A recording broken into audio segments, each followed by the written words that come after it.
Yang pertama, definisi atau konsep. Pembelajaran berbasis proyek atau project-based learning adalah metode pembelajaran yang menggunakan proyek atau kegiatan sebagai media. Peserta didik melakukan eksplorasi, penilaian, interpretasi, sintesis, dan informasi untuk menghasilkan berbagai bentuk hasil belajar. Pembelajaran berbasis proyek juga merupakan metode belajar yang menggunakan masalah sebagai langkah awal dalam mengumpulkan dan mengintegrasikan pengetahuan baru berdasarkan pengalaman peserta didik dalam beraktivitas secara nyata. Selanjutnya adalah keuntungan dari pembelajaran berbasis proyek.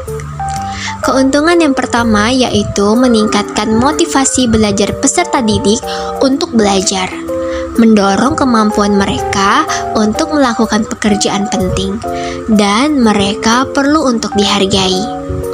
Keuntungan yang kedua adalah meningkatkan kemampuan pemecahan masalah peserta didik. Sebagai contoh, guru bisa memberikan studi kasus nyata atau hipotesis kepada siswa dan meminta mereka untuk menyelesaikannya.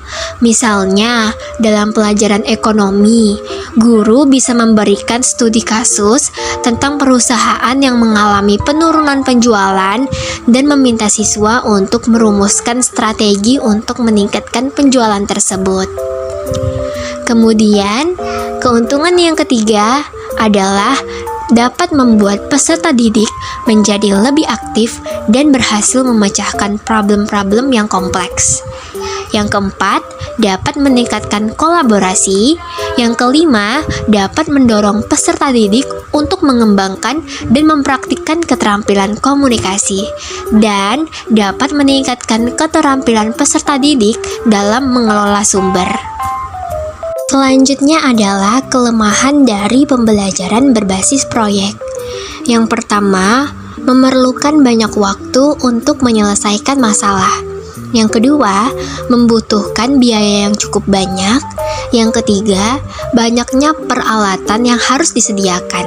Yang keempat, peserta didik yang memiliki kelemahan dalam percobaan dan pengumpulan informasi tentu akan mengalami kesulitan.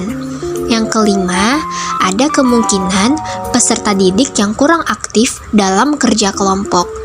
Dan ketika topik yang diberikan kepada masing-masing kelompok berbeda, dikhawatirkan peserta didik tidak bisa memahami topik secara keseluruhan. Selanjutnya adalah langkah-langkah dalam model pembelajaran berbasis proyek. Langkah yang pertama adalah penentuan proyek. Guru bersama dengan peserta didik dapat menentukan tema atau topik proyek yang mau dipilih. Yang kedua, perancangan langkah-langkah penyelesaian proyek. Guru memfasilitasi peserta didik untuk merancang langkah-langkah kegiatan penyelesaian proyek beserta pengelolaannya. Yang ketiga, penyusunan jadwal pelaksanaan proyek. Guru memberikan pendampingan kepada peserta didik untuk melakukan penjadwalan semua kegiatan yang telah dirancangnya. Yang keempat, penyelesaian proyek dengan fasilitasi dan monitoring guru. Guru memfasilitasi dan memonitor peserta didik untuk melaksanakan rancangan proyek yang telah dibuat. Yang kelima, penyusunan laporan dan presentasi atau publikasi hasil proyek. Guru memfasilitasi peserta didik untuk mempresentasikan dan mempublikasikan hasil karyanya. Dan yang terakhir yaitu evaluasi proses dan hasil proyek. Guru dan peserta didik pada akhir proses pembelajaran melakukan refleksi terhadap aktivitas dan hasil tugas proyek. Selanjutnya adalah sistem penilaian. Penilaian proyek merupakan kegiatan penilaian terhadap suatu tugas yang harus diselesaikan dalam periode atau waktu tertentu. Tugas tersebut berupa suatu investigasi sejak dari perencanaan, pengumpulan data, pengorganisasian, pengolahan, dan penyajian data. Penilaian proyek dapat digunakan untuk mengetahui pemahaman, kemampuan mengaplikasikan, kemampuan penyelidikan, dan kemampuan menginformasikan peserta didik pada mata pelajaran tertentu secara jelas. Adapun 3 hal yang harus dipertimbangkan dalam penilaian proyek. Yang pertama, yaitu kemampuan pengelolaan.